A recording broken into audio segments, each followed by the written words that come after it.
ये संसार की रीति है, पहले बहुत सारा धन जोड़ने के लिए पूरे शरीर का त्याग कर देता है और फिर शरीर को ठीक करने के लिए पूरे धन का त्याग कर देता है। ये संसार की रीति है।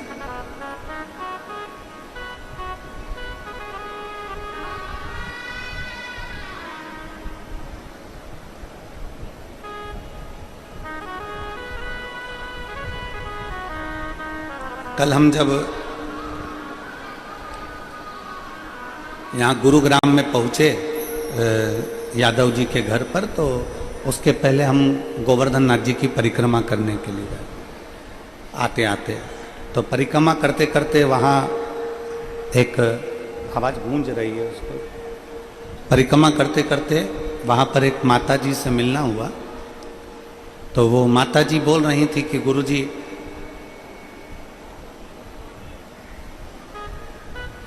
हम बहुत दिन से माला जाप करते हैं। पहले हमारा मन माला में लग जाता था, आजकल हमारा मन माला में नहीं लगता। हमने कहा माता जी, जिसका मन माल में लग जाता है तो माला में नहीं लग पाता, और जिसका मन एक बार अगर माला में लग गया तो फिर दुनिया के ठाट में और दुनिया के वैभव में नहीं लग पाता है। दोनों में अंतर है, दोनों में अंतर। माला जपते जपते जपते जपते तुम्हारा ध्यान भटक सकता है, माला जपते जपते तुम्हारा चित्त भटक सकता है। पर जीजियों, ए मेरी हरियाणा की ताइयों और मेरे हरियाणा के ताऊ,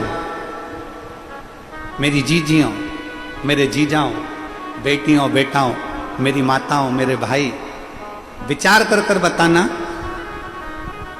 माला जपते जपते ध्यान भटक सकता है, पर नोट की गड्डी गिनते गिनते ध्यान भटकता है।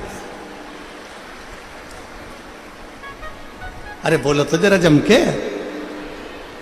अच्छे से बोलो जरा। भटकेगा। और अगर भटक भी गया ना, पति ने कहा, सुनो, पति ने कहा पूरे 100 नोट हैं और तुमने जो गिनने बैठी और गिनते गिनते उसमें 99 निकले। जो 99 निकले तो पति से कहा इसमें तो 99 नहीं, मैंने 100 दिए हैं, गिन फिर से। अब की बार उतने, और पहले जितनी लगन नहीं लगी थी ना, उससे दुगनी लगन में उसने नोट गिनना चालू करा। फिर गिनी 1 2 3 4 5 6, और फिर लगन से नोट गिने, और जो लगन से गिने, गिनने में उसने फिर कह दिया नहीं 99 है। पति ने कहा हो ही नहीं सकते, मैंने 100 दिया। इतने में पत्नी ने कहा तुम गिन ले, ले तू गिन ले, पकड़ गिनो तुम। और पति ने जो गिनना चालू करा कि जरा गिनो अच्छे से, तो पति ने फिर गिना तो वास्तव में वो 99 नोट थे। पति ने अपनी पत्नी से कहा कि मैंने 1 नोट तुझे कम दिया था, पर सत्य मायने में तू नोट तो बड़ी लगनता से गिनती है, ये सिद्ध हो गया है, बड़ी लगनता से। माला के मन के गिनना, मन भटक सकता है। माला के मनकों से मन भटक सकता है, पर नोट की गड्डी से मन नहीं भटकता। शिव महापुराण की कथा कहती है, जितना चित्त लगाकर तुम किसी कार्य को करते हो, जितना चित्त लगाकर तुम कोई कार्य करना चाहते हो, उस चित्त के साथ में जब तुम परमात्मा को पाने की भी लगनता, परमात्मा को पाने का भी लक्ष्य निश्चित करते हो, तो एक ना एक दिन मेरा विश्वनाथ, मेरा शंभु त्रिकालदर्शी तुम्हारे सामने आकर खड़ा जरूर हो जाता है। एक निश्चितता में लक्ष्य बनाओ। नोट गिनते समय जैसे तुम्हारा चित्त केंद्रित है,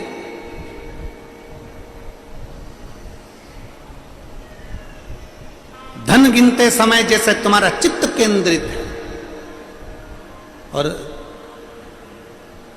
डेंटिंग पेंटिंग करते समय तुम्हारा दर्पण के सामने चित्त केंद्रित है, जरा सी भी गड़बड़ी नहीं होना चाहिए, एकदम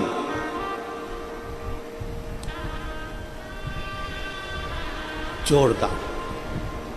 पेंसिल से पहले लाइन खिंचाएगी, फिर डब्बा, फिर डब्बा। नयन।